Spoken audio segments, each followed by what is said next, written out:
정비례 반비례 쪽. 그러니까 오늘 교재에 우리 시험 대비 교재에 그 27페이지를 펴주시면 되겠어요. 27페이지 66번부터 같이 다루도록 하겠습니다. 폈어?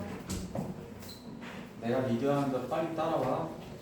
자, 그 중학교 1학년 1학기 기말고사 대비 유형 총정리 자료 기본서적 기본 아주 기본기 해당하는 27페이지에 펴주시고 해당 번호는 66번입니다.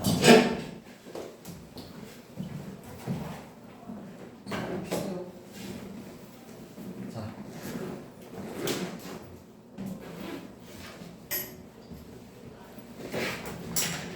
정비례 반비례 쪽 다 풀어 오셨나? 네? 우리 100문제 다 풀어 오셨잖아. 네?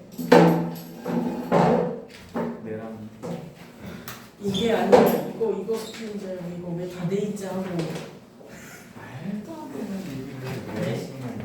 자, 봐봐. 그 정비례 반비례 쪽부터 좀 시작할게.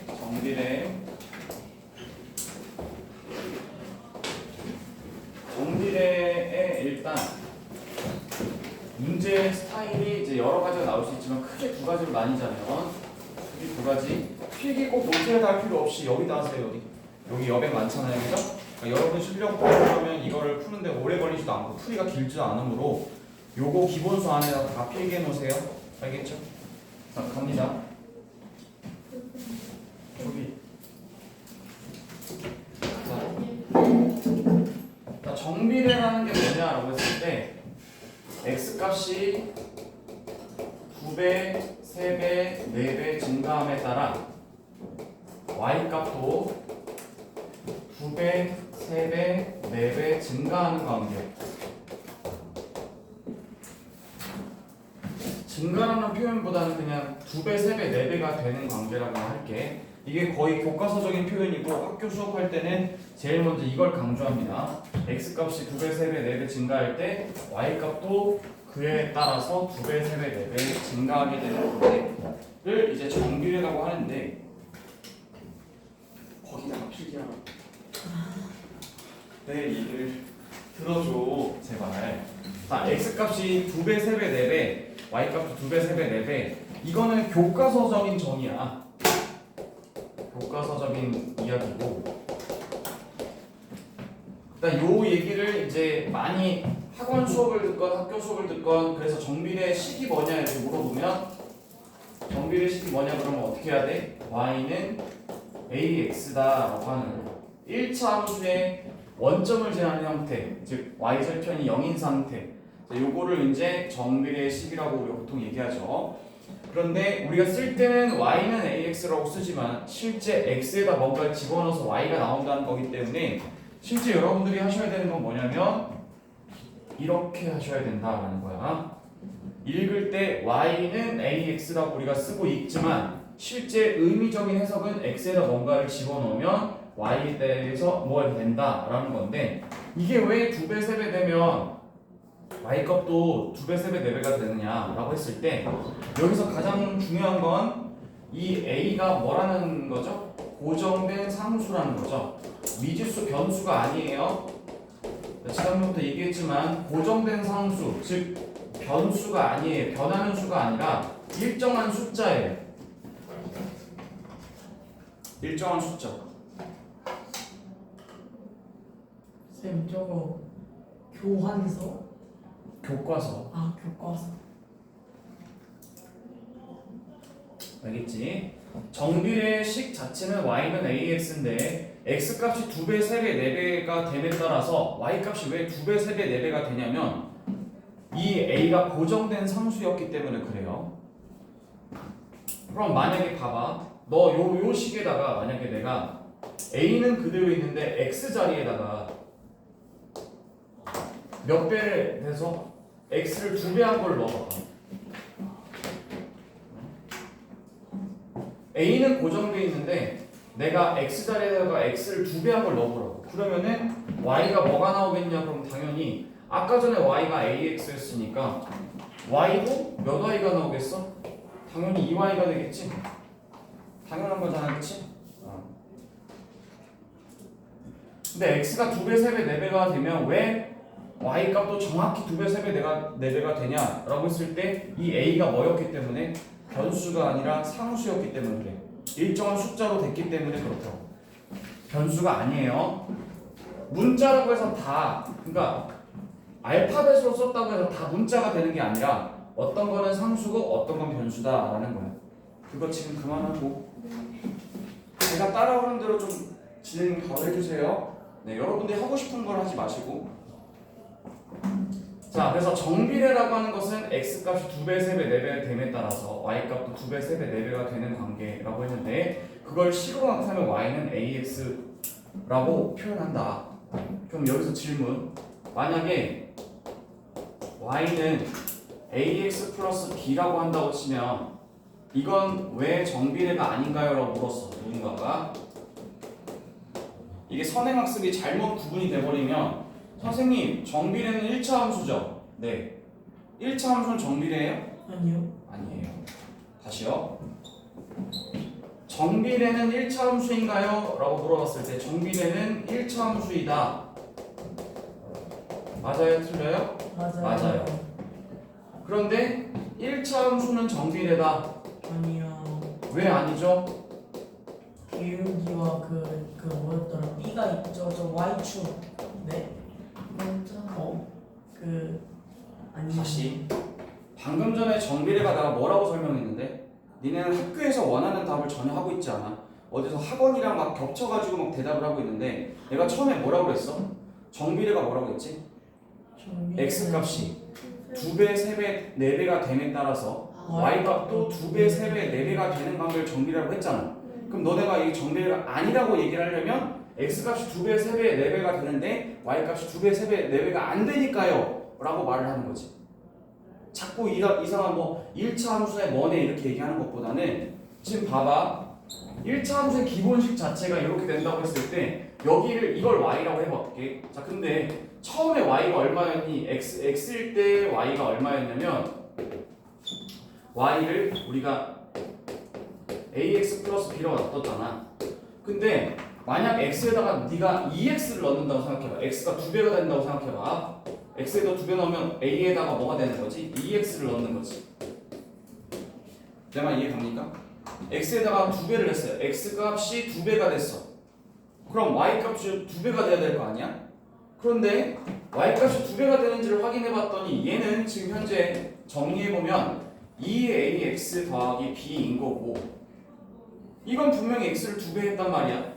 그럼 y도 2배가 돼야 되는데 y가 2배가 됐다면 이건 2y가 된다고 치면 이거 어떻게 돼야 되는데 얘들아? 2ax 플러스 뭐가 돼야 돼? 2b가 돼야 되잖아. 근데 2b가 아니라 b잖아. 네.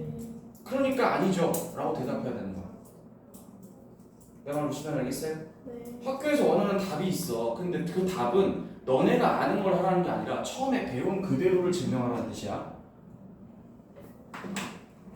이게 1차 함수의 기본식이 정비례가 아닌 이유. y는 ax 플러스 b가 정비례가 아닌 이유를 설명하세요 라고 얘기하면 이렇게 대답을 해야 돼. 실제 x값이 2배가 됐는데 얘는 y값이 2배가 되지 않았습니다. 그러므로 정비례가 아닙니다 라고 대답을 해야 되는 거야. 내 말 무슨 말인지 알겠죠? 네. 중학교 때 허투루 그냥 대충 배우시면 시간이 간다고 여러분 실력이 늘지 않아요. 어제 와봐서 알지? 아민? 네? 어제 그제 해설 강의 와봐서 알잖아. 시간이 간다고 학년이 올라간다고 실력이 그대로 늘던? 어? 늘었어? 아니지. 와본 사람은 알 거야. 내가 오라고 했을 때 와야지. 어? 어제 너무 피곤했어요. 그러니까요. 시험을 많이 봐서. 알겠지? 자, 갑니다. 됐죠? 처음부터 시작을 하세요. 자, 앞에 봐. 다시 뭐라고? 정비례가 뭐예요? 라고 그러면 y는 ax라고 대답하는 게 아니라고. 다시 무슨 말 알겠지? 학교 선생님들이 원하는 가장 기본적인 값은 뭐냐면 내가 가르친 대로 교과서에 나온 대로 먼저 시작을 하라 이거야. 거기에다 더 많은 걸 붙이는 건 좋은데 시작을 여기서부터 안 하고 자꾸 여기서 하거나 1차 함수로 하거나 그러지 말라는 뜻이야. 내가 학교에도 있어봤잖아. 학교 선생님이 가장 싫어하는 게 그거야. 체계적으로 잘 정리된 애한테는 아무도 뭐라고 하지 않아.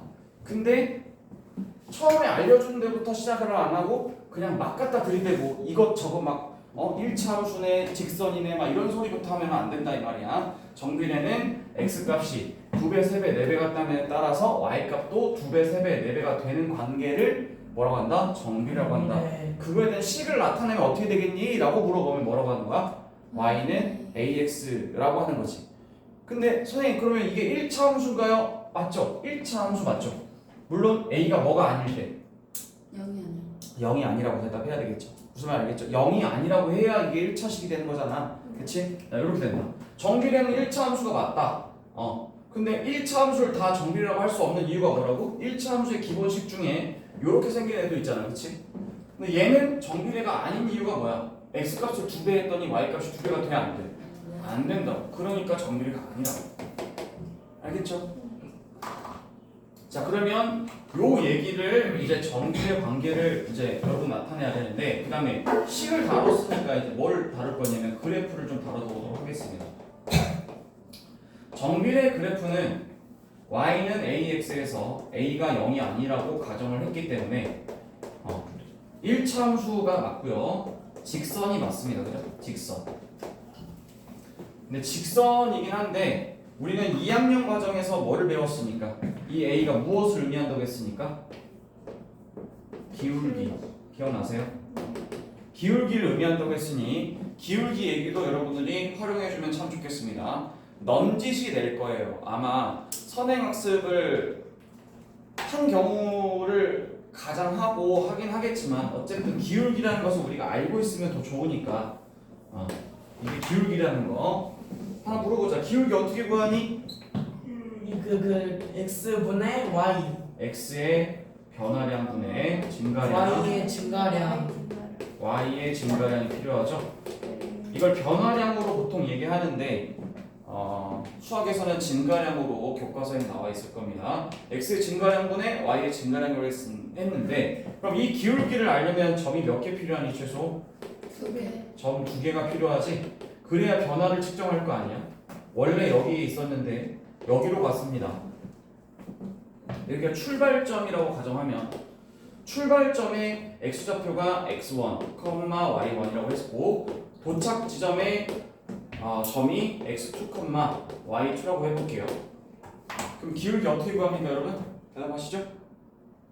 X 수그러면 x2 마이너스 x1이죠? x1이죠? 이해갑니까? 네. 네. 그 다음에 y2 빼기 마이너스 y1 이렇게 되는 거 알죠? 네. 정리하셔야 돼.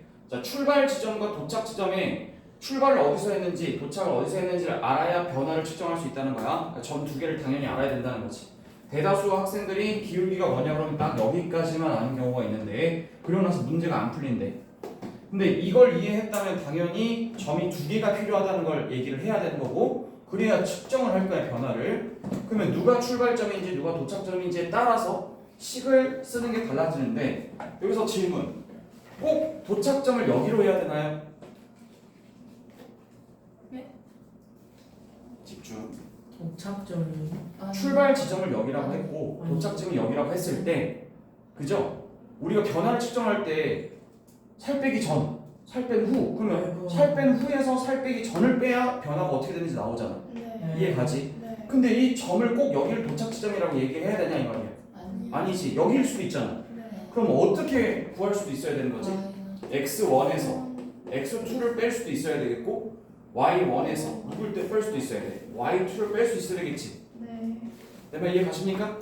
네. 네. 그래서 이렇게 쓰든 똑같아요, 안 똑같아요? 똑같. 대답 안 해? 똑같아요. 집중 안 해? 똑같습니다. 자꾸 험악한 분위기 만들래? 니네 이번에 시험 어려워. 네. 이거 시험 대비라고 분명히 얘기했어. 수업에 집중을 안 하고 딴 생각하는 거 자꾸 보이면 저는 제재를 가할 수밖에 없어요. 잘못된 길로 가고 있고 딴 생각하고 있고 딴 거 하고 있으면은 저는 제 수업 하면서 그거 용납 못해요. 자, 다시요. 그래서 출발 지점과 도착 지점을 어떻게 세팅하느냐에 따라서 하면 되는데, 여기서 중요한 건 뭐냐 이렇게 물어봤을 때 여기 두 번째 거에서 첫 번째 거를 빼는 방식이 똑같다라고만 한다면, 그리고 첫 번째 거에서 두 번째 거를 빼는 방식이 똑같다라고만 한다면 어차피 값은 똑같다라는 거야. 어떻게 구하든 이게 기울기죠. 네.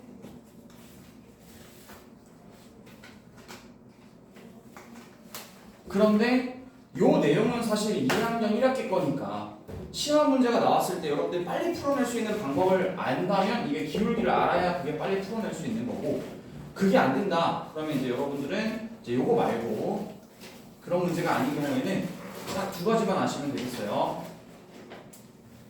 뭐냐, 이 그래프는 직선이긴 한데 어떤 특징을 가지고 있나요?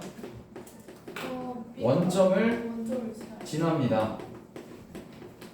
원점을 지나지 않는 직선은 정비례라고 할 수 있나요? 아니요. 없습니다. 원점을 반드시 지나야 합니다. 이걸 y절편을 표현하자면 y절편이 얼마가 돼야 된다는 거죠? 0. 0이 돼야 된다는 겁니다. y절편이 0이 돼야 된다는 거야.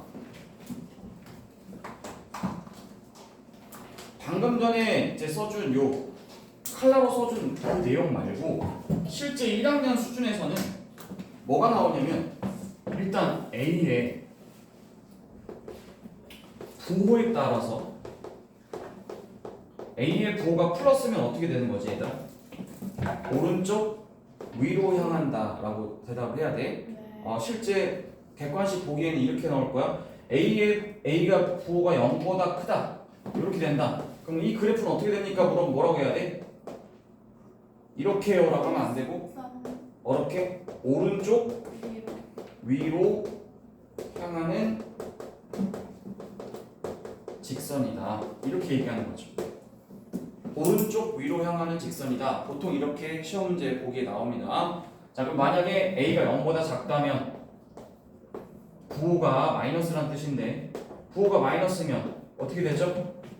오른쪽 아래로 향하는 직선이다 라고 얘기하는 거죠.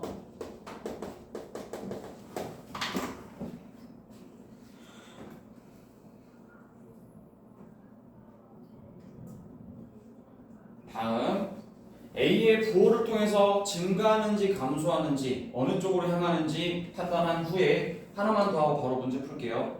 A의 절대값이 클수록 어떻게 됩니까?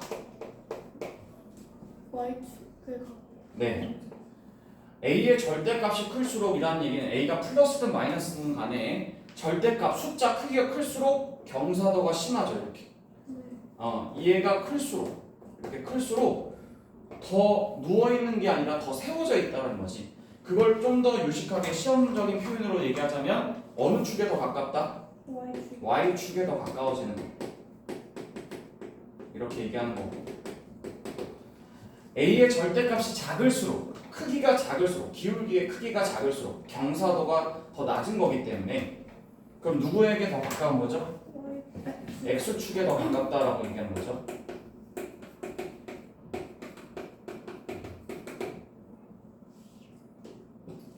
되겠니? 네. 최소한 내가 너희들한테 기본적으로 이제 요구하는 바는 요 판서 정도는 아주 기본 개념이기 때문에 누가 물어봐도 정비례에 대해서 설명해 보세요라고 해서 백지를 줬어. 그럼 이 정도는 설명할 수 있어야 된다는 거야. 문제 풀이는 또 다른 문제고. 네.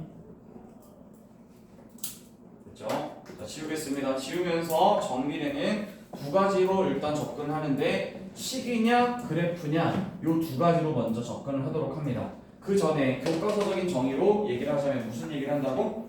x값이 정비례가 뭐냐? 두 배, 세 배, 네 배 증가함에 따라 y값도 두 배, 세 배, 네 배가 되는 관계를 뭐라고 한다? 정비례 관계라고 한다. 네. 무슨 말 알겠지? 그걸 식으로 바꾸면 어떻게 된다고?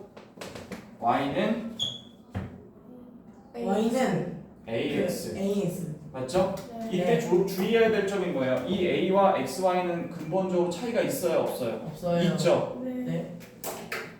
네. X와 Y는 변수예요, 변수. 계속 달라질 수 있는 수라고. 네. 그런데 A는 뭐야? 고정된 상수, 일정한 상수라는 거예요. 네. 그렇기 때문에 고정된 숫자라는 거지. 뭐가 올지 모르니까 여기다가 써준 거라고. 자, 정비례는 식을 딱 쳐다봤을 때 1차 함수라고 말할 수 있어요, 없어요? 있어요. 있어요. 네. 맞죠? 네. 그런데 1차 함수를 전부 다 정비례로 말하면 되나요, 안 되나요? 네요. 안 된단 말이죠. 그래서 1차 함수의 기본식은 y는 ax가 아니라 사실 ax 플러스 b라고 보통 보니까 얘가 정비례가 아닌 이유를 설명해라 그러면 뭐라고 대답해야 돼? 그냥 써주면 돼. 그냥 x일 때 y죠? 그러면 x에다 몇 배 하면? 2배 하면 y도 2배가 나와야 되는데 2배가 안 나와요. 그러니까 정비례가 아니죠 라고 대답하면 된다. 알겠지? 네. 네. 그럼 오늘 내신 대비 이제 이번 주 금요일까지는 다 내신 대비로 한 바퀴 쭉 돌 거예요. 그리고 다음 주부터 선생이랑 내신 대비 같이 나갑니다. 근데 그 시험 결과 안 나왔어요. 네, 이따가 나올 거예요.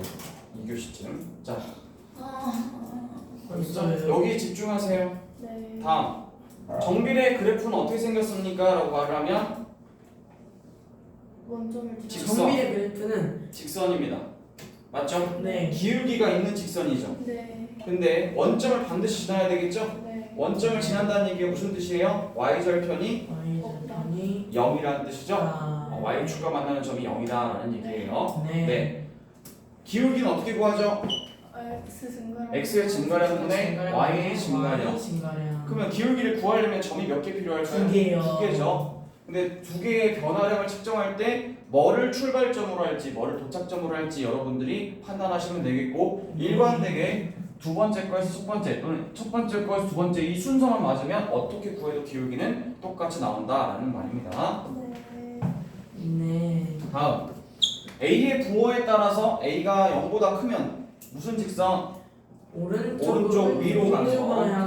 A가 0보다 작으면 왼쪽 아래로 오른쪽 아래로 가는 직선. 그 다음에 절대값의 크기가 클수록 Y축에 가깝다. 그리고 X축에 가까우려면 절대값이 작아야 한다. 알겠지? 이게 학교에서 알려주는 정비례의 끝이야. 정비례 끝이고 나는 여기에 하나를 더 추가하려고 해. 자, 응용 문제를 풀려면 이건 문제풀이 버전이야, 얘들아. 정비례 문제풀이 버전. 일단 제일 첫 번째 맨날 나오는 거. 어떤 그래프 위에 있는 점 그리고 점이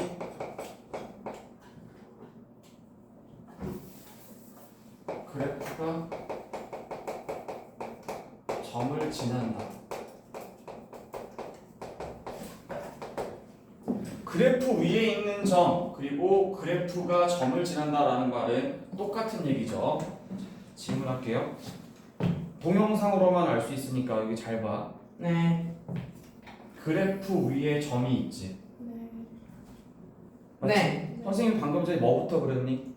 직선이요. 직선부터 먼저 그렸지. 네. 그래프 위에 점이 있습니다라고 했지. 네. 그런데 점을 직선이 지나가지. 네. 결과적으로 보면 어때? 똑같지.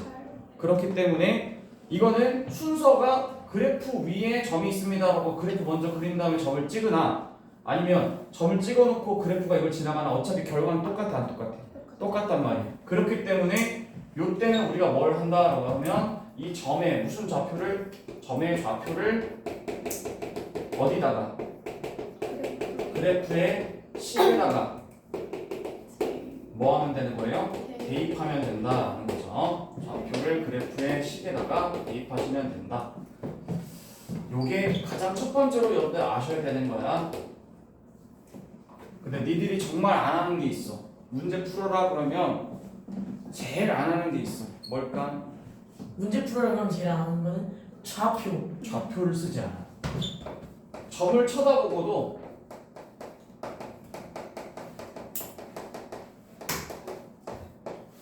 이걸 좌표로 쓸 생각을 많이 안 해.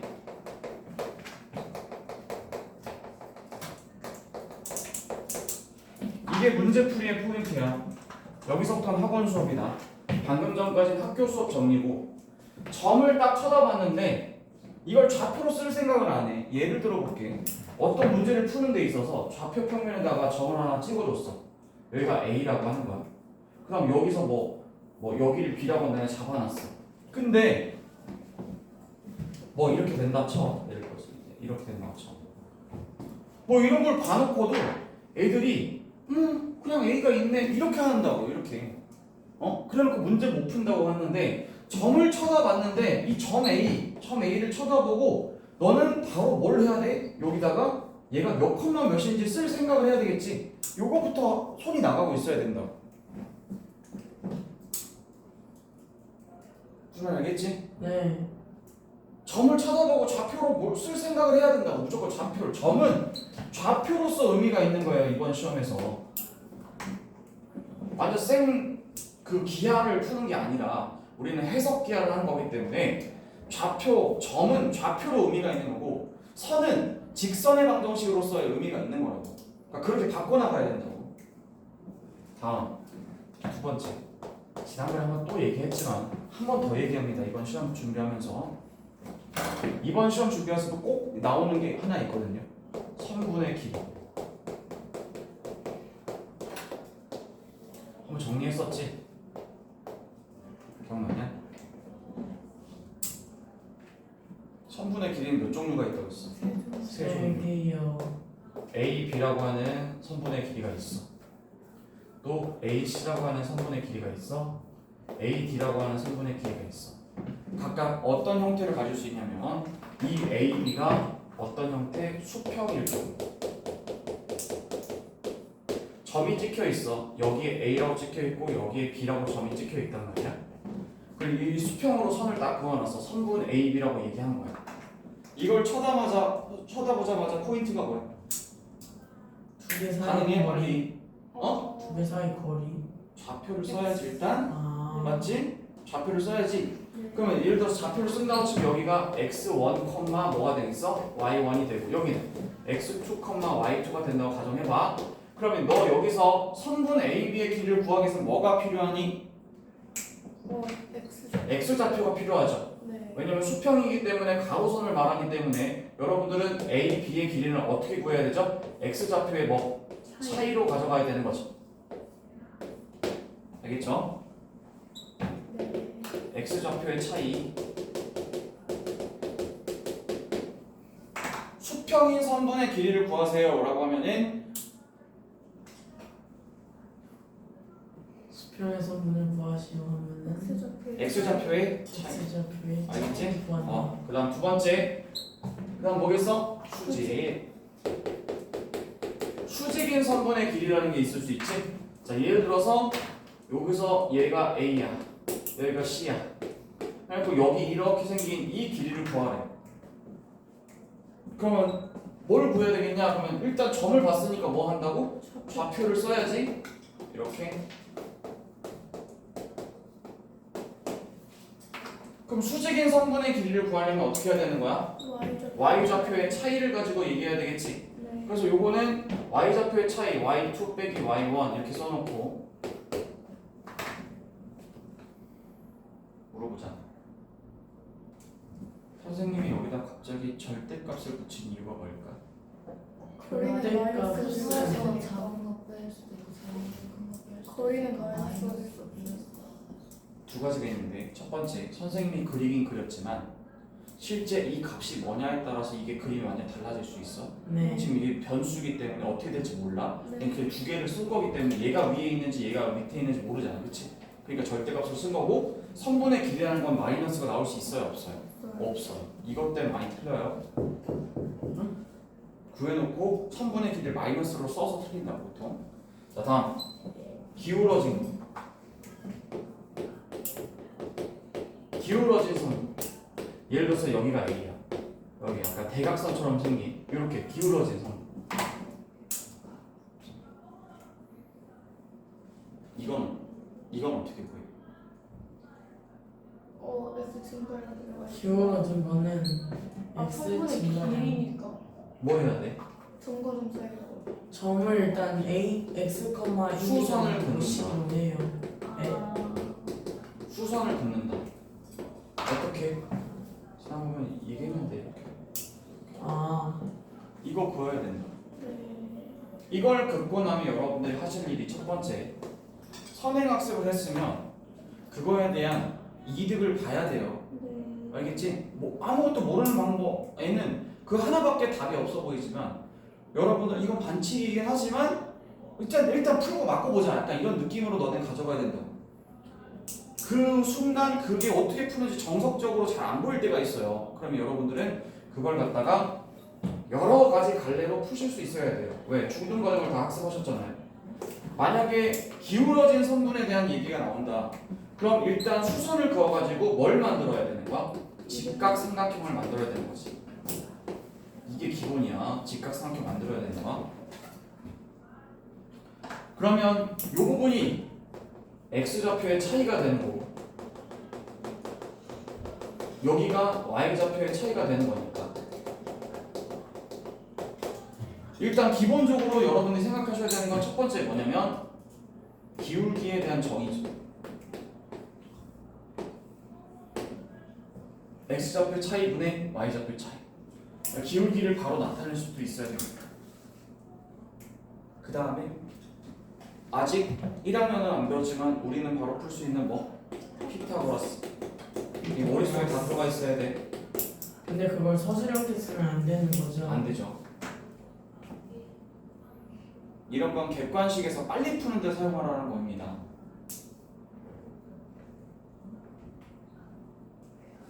알겠죠?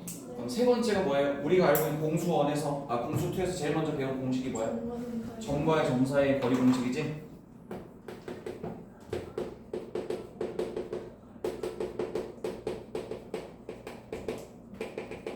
요거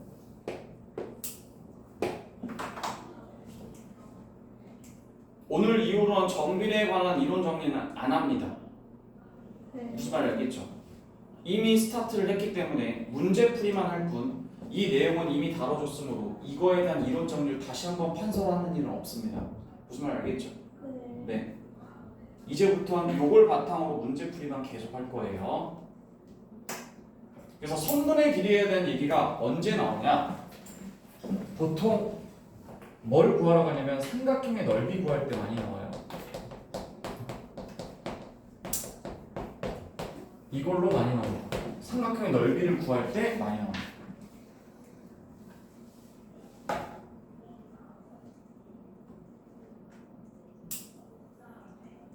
좁지 않아? 저요?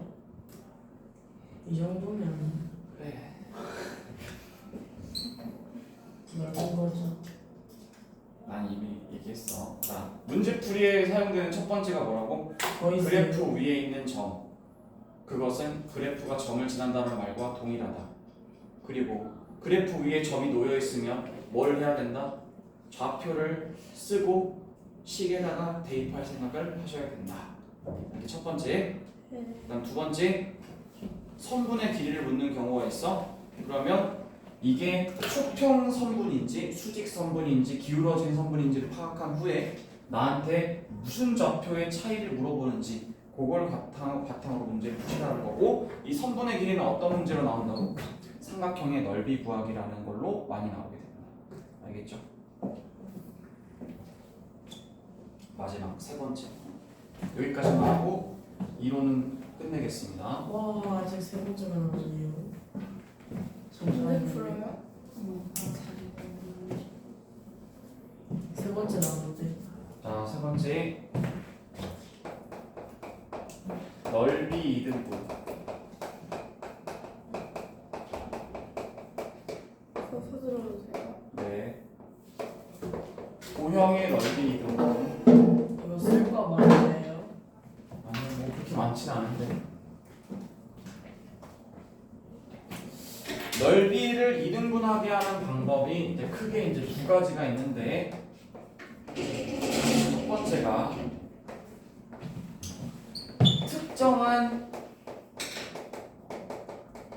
점을 지나는 경우, 하나 있고 그런 거 없이 직접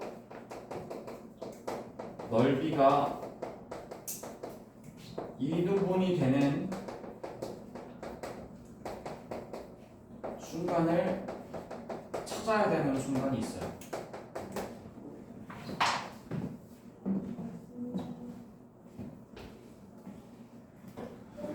도형의 넓이를 이등분하는 문제가 가끔씩 나오는데 많이 나와.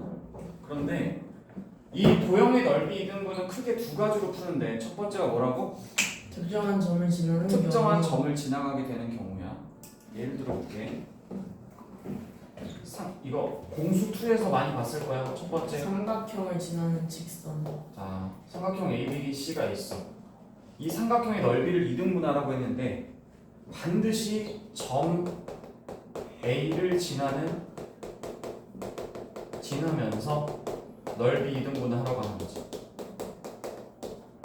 그럼 어떻게 풀어야 돼?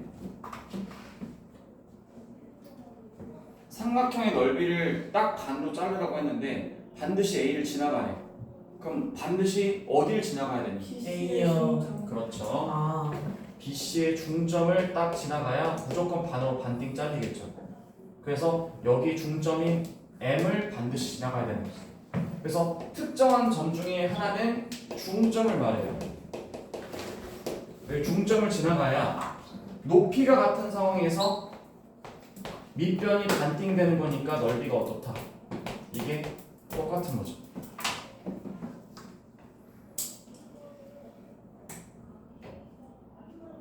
됐죠? 두 번째로 또 나오는 게 뭐냐?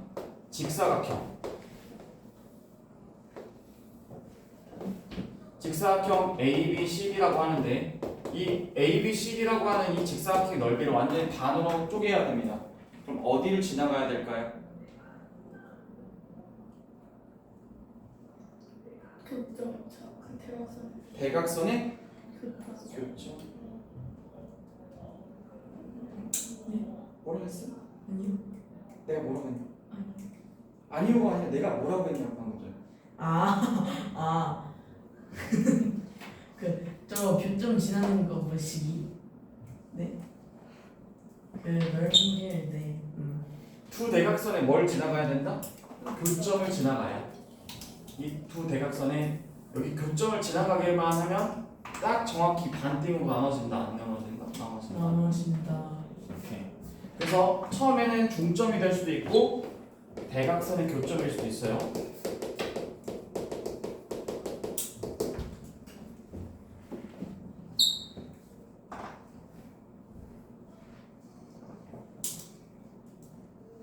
됐죠? 네. 흔하게 나오는 게 이런 거. 얘네 둘. 쉬운 거는 얘네 둘. 조금 어렵다. 그럼 어떻게 나오냐? 예를 들어서 이렇게 돼가지고 사다리꼴 하나 주는 거야. 근데 뭐 요 길이가 5라고 했어. 요 길이가 3이 됐어. 여기는 2라는 거야. 자, 사다리꼴 넓이 구해봐.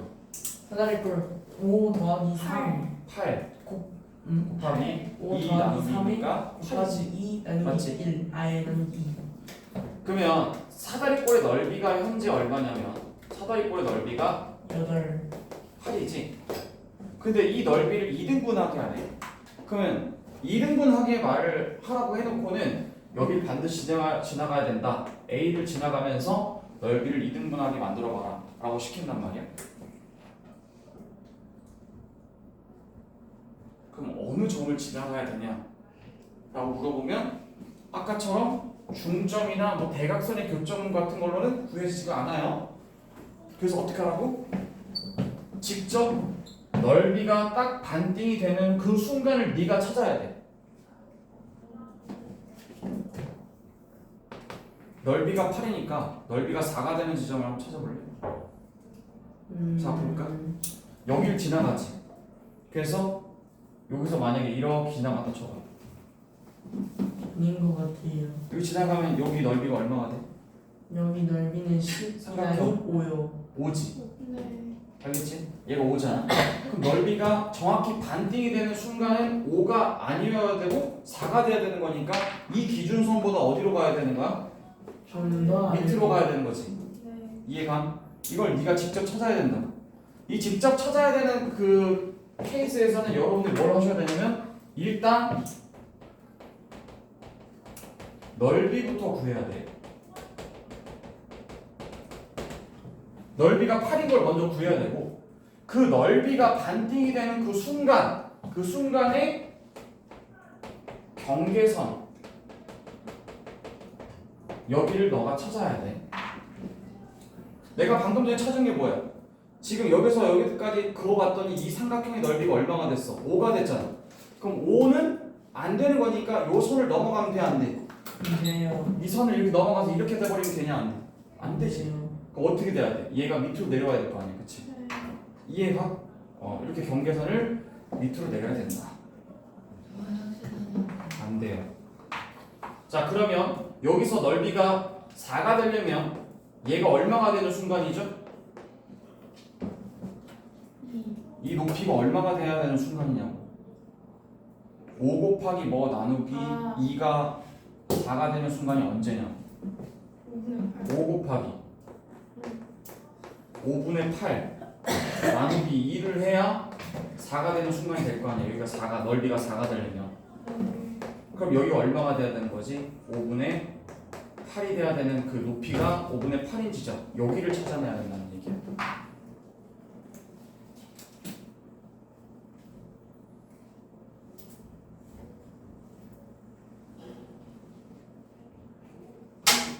됐어요. 자, 그러면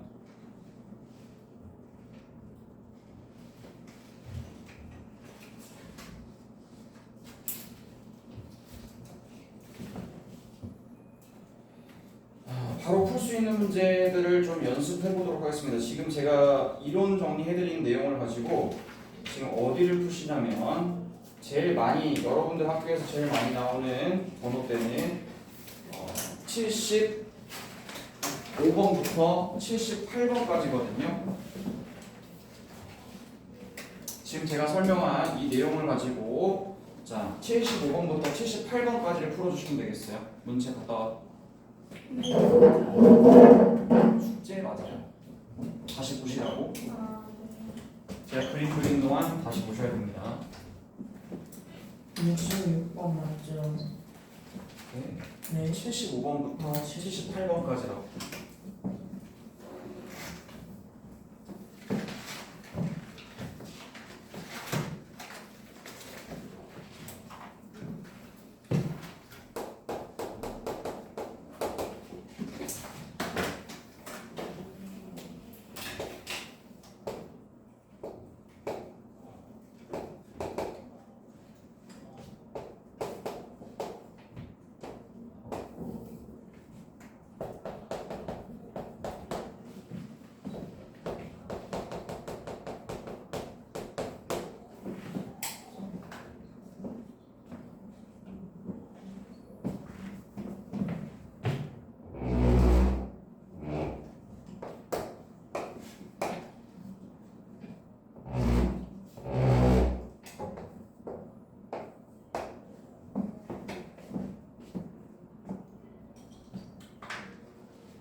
자, 보도록 하겠습니다. 75번 문제. 정비례 관계 그래프가 다음과 같이 나왔는데 선분 AB와 만나도록 한다라고 했어요.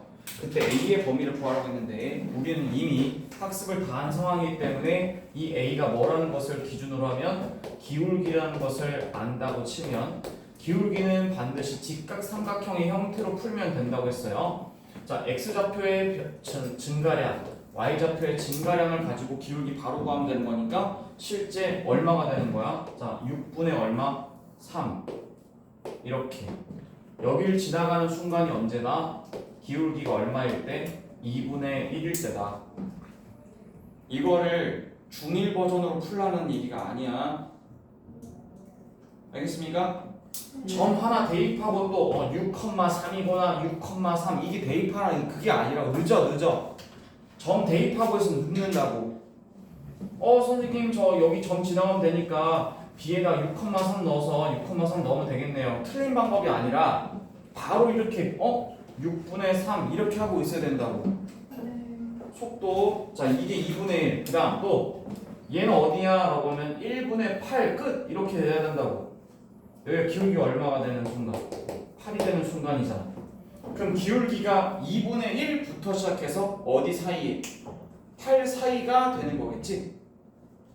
그러면 답을 어떻게 써야 돼?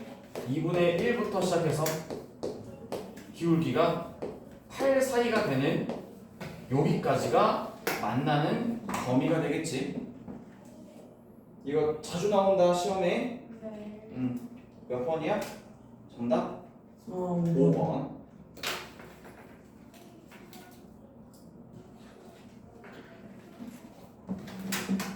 이거 기울기 문제인데 그럼 이게 그 중학교 2학년 때 나오게 안 나오게? 안 나와요. 나와. 네? 또 나와. 1차 함수를. 1차 함수로 또 기울기 문제로 이 문제가 또 있다고. 어차피 무조건 나오니까 그렇게 알아보시면 되겠고. 75번. 다음 76번 가도록 하겠습니다. 이것도 되게 잘 나오는 문제에 맨날 있는 문제죠. 자, 바로 가보도록 할게요. 그래프를 한번 그려보도록 하겠습니다. 자, 이렇게 돼가지고 여기서 정사각형 하나를 그리겠습니다. 그래서 여기가 A, 여기가 B, 여기가 C, 여기가 D가 되는데 얘가 Y는 2분의 3X고요. 그 다음에 Y는 AX가 나와 있고요. 자, 현재 얘의 X좌표를 딱 얘기했더니 B고 얘의 Y좌표를 얘기했더니 12가 된다는 거야.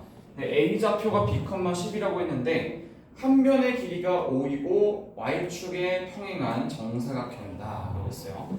이 정사각형을 뭐라고 얘기냐면 한 변 길이가 얼마다? 한 변 길이가 5다. 너무 쉽게 다 읽었네. 그때 A 값을 구하라고 했어요. 자, 그럼 바로 갈게. 네.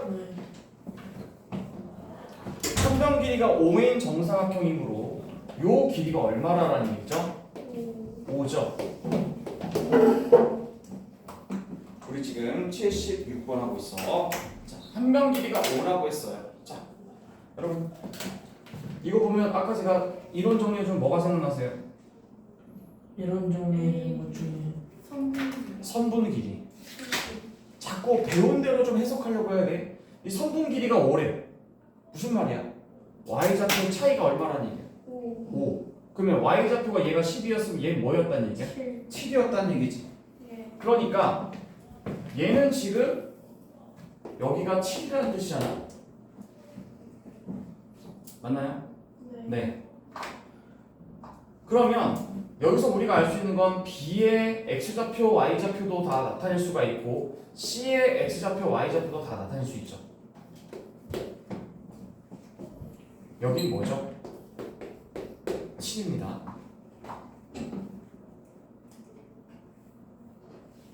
동의하시죠? 네, 7이에요. 자, 그런데 봐보세요. 여러분 이 B라는 좌표를 구할 수가 있을까요? 없을까요? 있어요. 있죠. 얘랑 해당하는 요 전 좌표 얘가 몇 콤마 몇이야? B 콤마 얼마? 12라고 했잖아. 그럼 얘가 여기 위에 있으니까 점이 직선 위에 있다 뭐 하면 되는 거야? 대입하면 되겠지? 그럼 y에다가 뭘 집어넣으면 돼? 12 넣어주면 2분의 3x가 2분의 3b가 12가 나와야 되는 거니까 답은 얼마? b는 얼마? 8이 돼야 되겠지 여기. 얘는 8. 얘가 8. 근데 여기서부터 여기까지가 8인데 얘들아. 여기서부터 여기까지 8인데 요 길이가 얼마라고 했지? 정사각형 한 번 길이가 5라면 네. 그럼 여기도 5니까 10. 요 점이 얼마야? 13이지. 다시 묻는다. 이 A가 뭐라고? 기울기. 기울기. 그러면 어떻게 되는 거야? 시작. 13분의 7 이렇게 끝내는 거라고. 여기다가 막 대입해서 13A는 7이다 이렇게 하는 게 아니라고 너네는. 그렇게 찾으면 곤란해. 네. 알겠어요? 네. 이거 되게 잘 나오는 문제 유형이죠? 네. 다음 77번 77번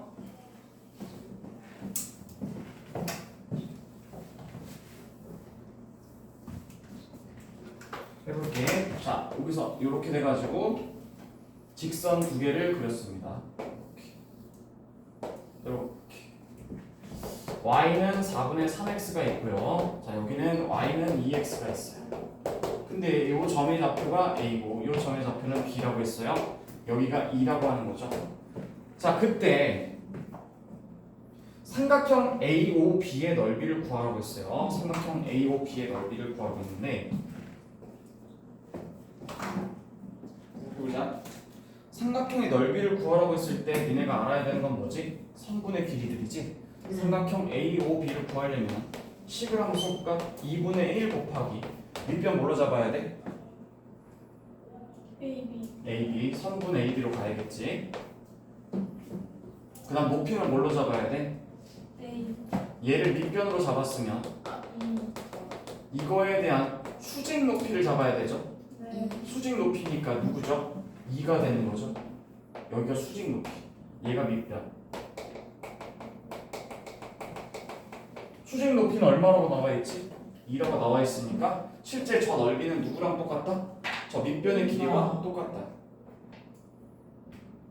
동의하시죠? 네. 그러면 이 A라는 점을 봤습니다. 여러분 뭐 하실 거예요? 좌표지. 좌표 써야죠. 그렇죠? 이 A의 좌표가 2가 되는 거니까 Y 좌표가 2가 되는 거니까 이 Y가 2가 되면 X 얼마나 돼야 돼요? 1. 맞죠? 네. 그 다음에 여기도 Y가 2가 돼야 되는 거니까 똑같이 얘가 2가 되려면 얘는 얼마가 되겠어? 3분의 8 이렇게 되겠죠? 네. 그러면 여기서부터 여기까지 길이를 구하래요. 3분의 길이. 요 길이는 수평이니까 X좌표의 차이 3분의 8에서 1을 뺀 거니까 답은 얼마? 3분의 5가 되겠다.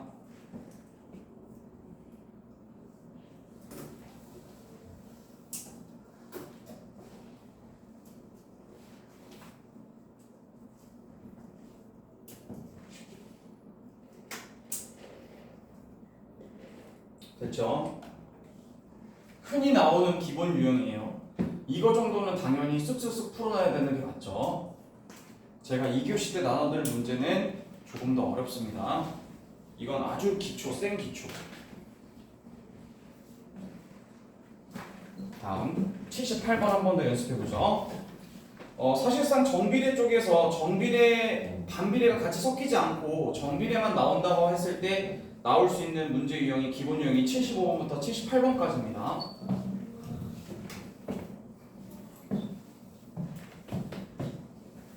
너네 오늘 몇 시에 일어났니?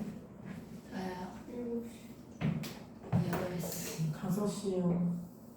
새벽 5시? 학교 와서 2시간 걸리겠네. 아니, 오늘 갑자기 일찍 했어. 오늘 2시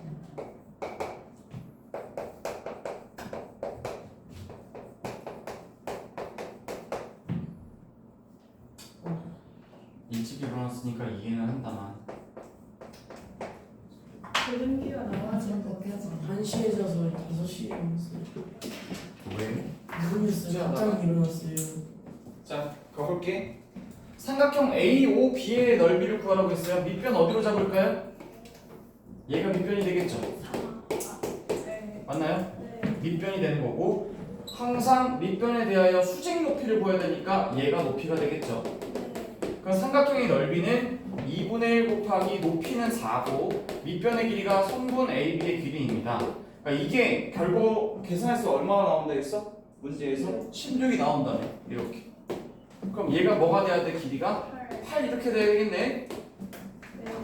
네. 그러면 일단 자 봐봐.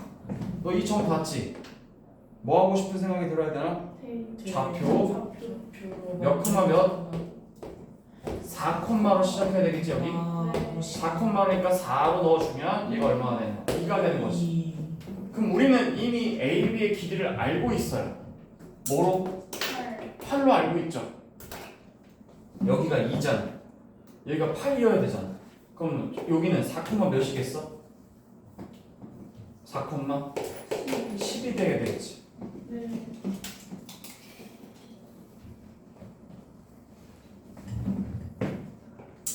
X좌표에다 뭘 곱하면 10이 되니?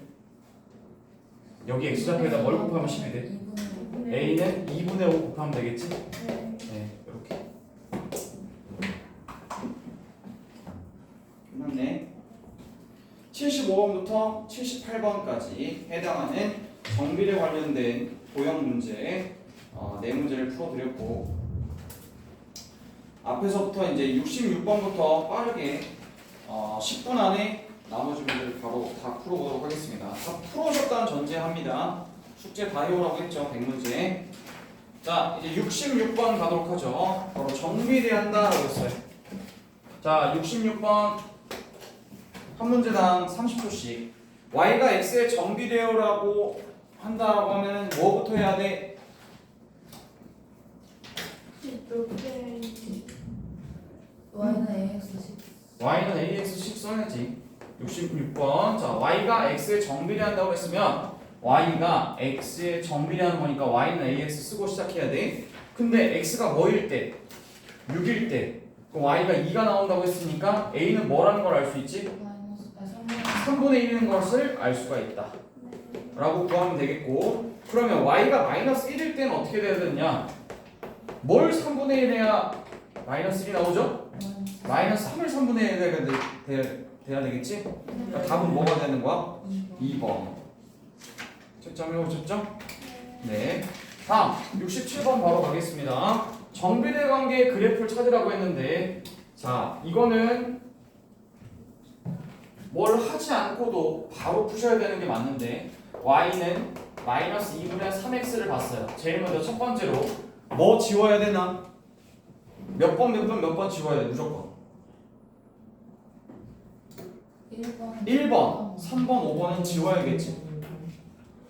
네. 67번 네. 맞지? 왜? 기울기가 기울기가 마이너스지. 그럼 내려가는 그래프잖아. 네. 내려가는 그래프인데 1번, 3번, 5번을 왜 보고 있어? 일단 지우고 시작해야 돼. 너는 이거 확확 지우는 게 중요하다. 자, 그 다음에 2분의 3이라는 게 뭐야? 2분의 3은 저거 기울기 이게 기울기잖아, 맞지? y축이 조금 가까운 거. 이게 뭐야? x축 변화량이 뭐 얼마일 때? 이만큼 옆으로 가면 밑으로 얼마만큼? 3만큼 내려가야 된다는 거지. 네. 이해 가십니까? 네. 네, 그러면 여기서 이만큼 가야 되는데 그 이만큼 간다는 얘기가 몇 번이에요? 2번이 되겠죠? 2번. 아시죠? 네. 네.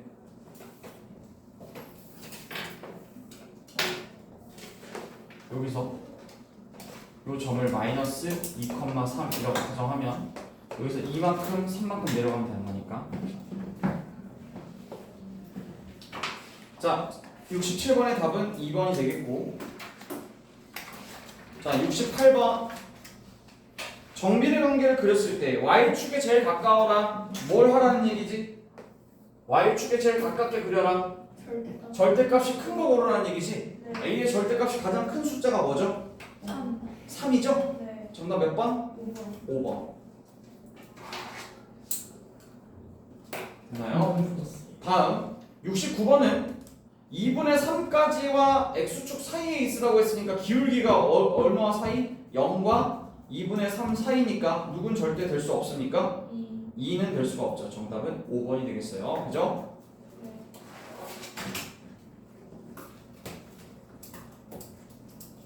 70번 정비례 관계의 그래프가 두 점을 지나간다고 했어요. 정비례 관계 그래프가 두 점을 지나간다. 점을 지나간다면 뭐 해야 돼요? 네. 대입해야 되겠죠? 네. x좌표에다가 야야 근데 이거 풀 때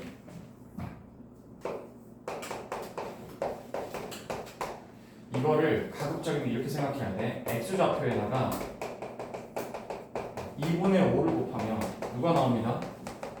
y좌표가 나옵니다로 해석해야 되는 거지. 네. 그러면 여기서 a 곱하기 a에다가 뭘 곱해야 2분의 5를 곱해야 마이너스 5가 나오려면 a는 뭐가 되겠어? 10 마이너스 2. 마이너스 2가 돼야 되겠지? 네. 이렇게. 그 다음에 또 봐봐. 4,b를 지나간대잖아. 그럼 4에다 뭘 곱해야 되는 거야? 2분의 5를 곱해야 되니까 얼마야? 10이 되겠지? b는 10.